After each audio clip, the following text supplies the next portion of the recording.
తెలంగాణ రాష్ట్రానికి కేంద్ర ప్రభుత్వం శుభవార్త అందించింది. 15వ ఆర్థిక సంఘం సిఫార్సుల మేరకు దేశవ్యాప్తంగా 6 రాష్ట్రాలకు కలిపి 1500 కోట్లకు పైగా గ్రాంట్లు విడుదల చేయగా అందులో తెలంగాణకు గణనీయమైన వాటా కేటాయించబడింది.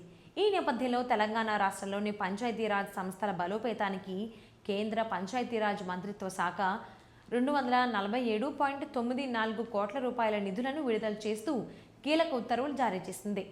2025-26 ఆర్థిక సంవత్సరానికి సంబంధించి మొదటి విడతగా అన్టైడ్ గ్రాంట్స్ కింద ఈ నిధులు మంజూరు చేయబడ్డాయి. అంటే ఈ నిధులను వినియోగించడంలో కఠినమైన నిబంధనలు లేకుండా స్థానిక అవసరాలకు అనుగుణంగా గ్రామ సభలు నిర్వహించే అభివృద్ధి పనులకు వినియోగించుకునే వెసులుబాటు ఉంటుంది.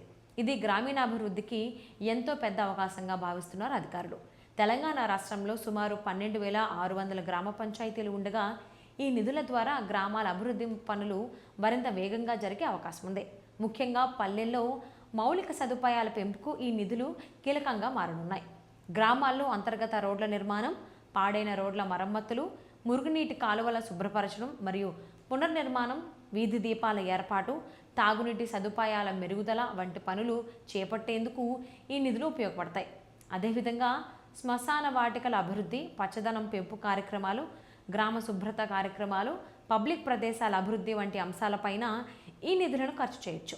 గ్రామ సభల ద్వారా ప్రజల అవసరాలను నేరుగా తెలుసుకుని వాటి ఆధారంగా పనులు చేపట్టడం వల్ల స్థానిక పాలన మరింత పారదర్శకంగా, సమర్థవంతంగా మారుతుంది. ఈ నిధుల విడుదలతో గ్రామ స్థాయిలో పాలన బలోపేతం అవుతుందని, గ్రామీణ ప్రజల జీవన ప్రమాణాలు మెరుగుపడతాయని అధికారులు ఆశాభావం వ్యక్తం చేస్తున్నారు.